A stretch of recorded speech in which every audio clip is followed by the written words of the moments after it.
नमस्कार, प्रणाम, गोड़ तनी। आज के वीडियो पूरा देख ले तो गारंटी बा कि रउरा जीवन में चमत्कारिक परिवर्तन आवे के पूरा संभावना बा। आज जो टॉपिक पर हम वीडियो बनाओ तनी बेरोजगारी से संबंधित वो विषय बा, तो रउरा पूरा वीडियो अंत तक देखे, जरूर रउरा ऐसे मदद मिली। दो आदमी को उदाहरण देकर के बात शुरू करे। दुखीराम सुखीराम ये काल्पनिक पात्र बने।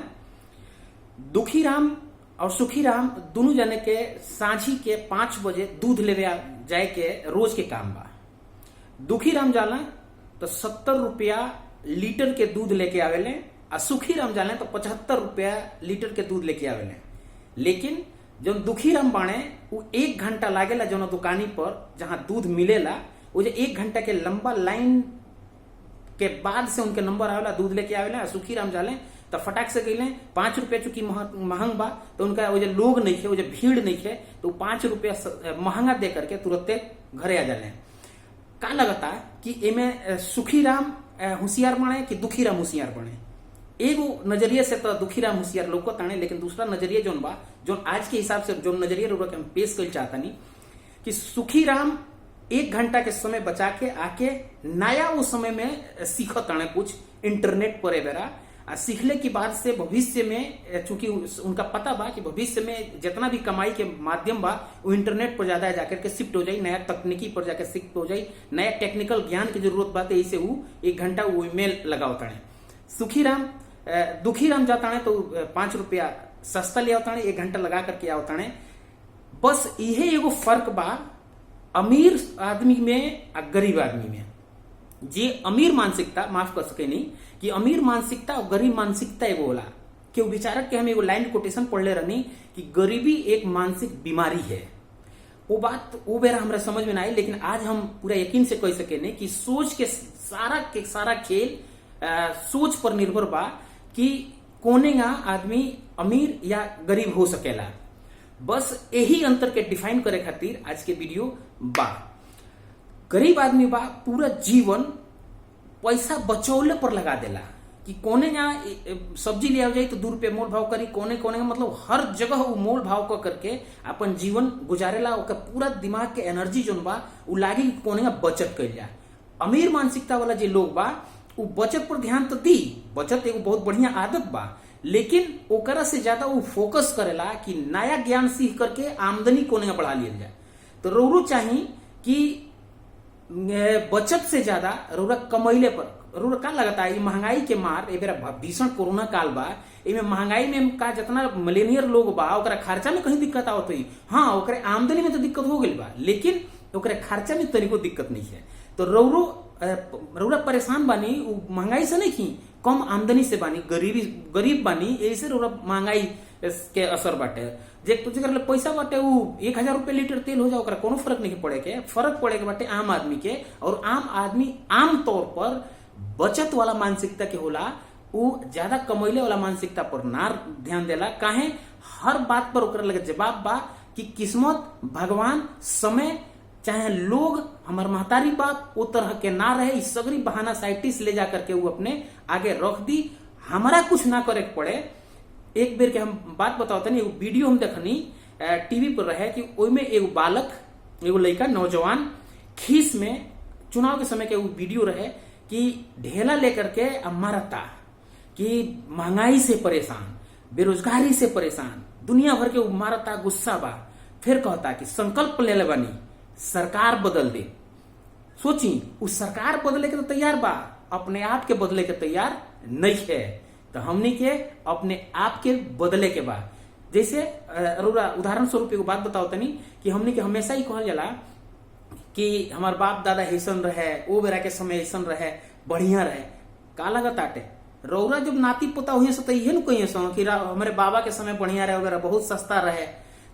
तो अमीर आदमी और गरीब आदमी में अंतर कहाँ हो जाला कि गरीब आदमी जोन बा वो हमेशा पीछे वाले बात के ढोवत रही। अमीर मानसिकता वाला लोग बा वो नया कुछ करे खातिर नया जमाना के बात करी, भविष्य के बात करी कि भविष्य में का कल लिहल जाए, कि भविष्य में हमनी के ये व्यवस्था से लड़ सकल जाए और ओकरा खातिर अपने आप के व्यवस्थित कर लिया जाए। एक उदाहरण और, रउरा नया कुछ इजाद करे के सोचो तनी कि ना। जैसे एगो मानसिकता हमने के सिखावल गई बचपने से कि बढ़िया कामयाब होके के बाद, बढ़हन कामयाब आदमी बने के बाद तो बहुत मेहनत करे पड़ी। और वो मानसिकता हमनी के घर को गइल बा, अंतरात्मा में बैठ गइल बा कि खूब मेहनत कर जाई तो खूब तरक्की।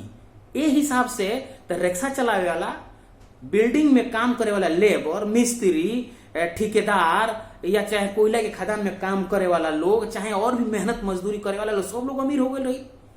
सोचता ही ना, मेहनत करने से, अमीरी से, अब मेहनत से कोनो मतलबे नहीं है। नहीं तो एक और उदाहरण दे देता नहीं कि एक जन बाणे जेफ बेजोस, अमेजोन के मालिक हुए, लिख ले बनी ये कहीं से हमारा याद ना रह पावला। तो जेफ बेजोस अमेजोन के मालिक हुए, अगर जितना उन पैसा कमाता है, मेहनत तो करबे नहीं करता, घूम के पर मिनट में करोड़ों रुपया कमाता है।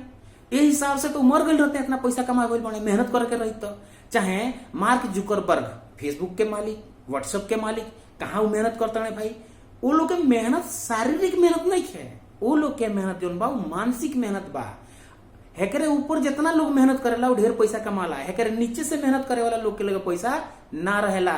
तो रौरा जितना लोग के रौरा जानता नहीं जो स्ट्रगल करता, वो सब लोग हेकरा नीचे से काम करता। तो रौरा के हम ये कहल चाहता नहीं कि रौरा हेकरा से ऊपर से काम करी। एक और उदाहरण, ए बेरा बिल्कुल कोरोना काल में कोनो रोजगार नहीं चलत, हम गाँव में गइल रहनी हम, हमारे पापा जी के तबियत खराब रहे, तो वही हमने के आस पास के 20 जने से पूछने जाइए कौन डॉक्टर के लगे लेके जाई। रौरा का ये ऐसा कह सके नहीं कि हॉस्पिटल वाला से संपर्क करके लोग के फ्री में सलाह दे सके नहीं कि कहाँ के लेके जाओ। एगो नया बिजनेस खड़ा कर सके नहीं। रौरा अगर पशुपालन के करे वाला लोग के लगे रौरा ऐसा सिस्टम बनवा सके नहीं का, पशुपालन विभाग से संपर्क करके रौरा मछली पालन वाला लोग ऐसा करवा सके नहीं का। रौरा यहाँ तक कि हमारे जो बिजनेस बा रियल एस्टेट के, वो हमार गाजियाबाद में बा, तो बहुत सारा लोग, चूंकि फेसबुक पर हमारा नंबर बा, तो गोरखपुर से, देवरिया से, कुशीनगर से लोग फोन करे लगे, भैया हमारा घर बनवावे के बाटे, कोनो ठेकेदार बा बढ़िया का। रौरा ऐसा काम कर सके नहीं का कि लोग के वहां एकजुट कर करके और लोग के थोड़ा सा प्रचार प्रसार करे के पड़ी, वैसा रौरा कर सके नहीं का। ये एकदम बिल्कुल नया बिजनेस आवत अड़े सा, केहू न केहू करी। एक और बात बता देता नहीं कि लोग की समस्या के, हर आदमी समस्या में ग्रसित पाए बेरा, लोग की कोनो एगो समस्या के समाधान का रौरा निकाल सके नहीं। अगर रौरा केहू की समस्या के रौरा समाधान निकाल देनी दिमाग से, तो यकीन मान ली कि रौरा एगो नया बिजनेस खड़ा कर दे। ए बेरा एकदम बिल्कुल ए बेरा मामला खराब बा, एहू बेरा मौका बा कि रौरा एगो बिजनेस खड़ा कर सके नहीं। यहाँ तक कि लोग एगो केस लड़े हो ना, तो 50 जने से अपने आसपास के लोग से फोन करके पूछेला लोग जे कौन वकील किससे हमरा केस लड़ी। तो रौरा का ऐसा कोनो सिस्टम खड़ा कर सके नहीं का कि लोग रौरा से पूछे और रौरा के फीस मिल जाए, जो कौन वकील से रौरा केस लड़े के उनके सलाह देता नहीं। एक तरह से कौने बीमारी से कौने डॉक्टर्स के लगे लोग आओ रौरा खातिर लोग फोन करो, ऐसा रौरा का सिस्टम डेवलप कर सके नहीं। ये तो हमारा इशारा बा, करे के तो रौरे पड़ी। यहाँ तक कि लोग के एक समस्या, बहुत सारा समस्या पर ध्यान से अगर देखे ना, समस्या की समाधान करे वाला लोग फेसबुक के मालिक देख रहे हैं कि भाई एगो ऐसा प्लेटफॉर्म हम बना दें कि जहां पर सारा लोग एक प्लेटफॉर्म पर आ जाओ, मिल जाओ, महान हो गए।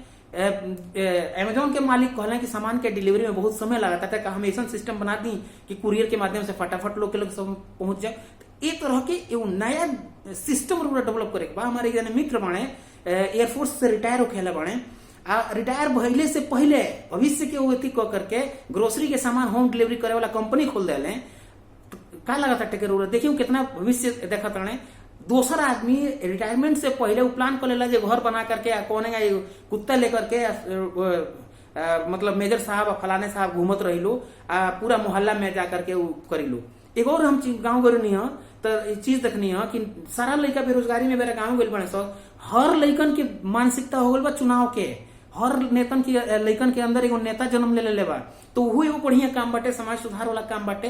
तो ओहू के कोने जरूर सिस्टमेटिक करता नहीं है कि कहीं कुछ कर लेता नहीं, कहीं कुछ कैले से ना होई, जगह ही पर कैले से कुछ होई। हर जगह पानी ना मिली, पानी वाला जगह ही के रौरा सर्च करे पड़ी अपना विवेक बुद्धि से, तब वजह से पानी निकली और तब जाकर के रौरा कामयाबी की ओर जाए।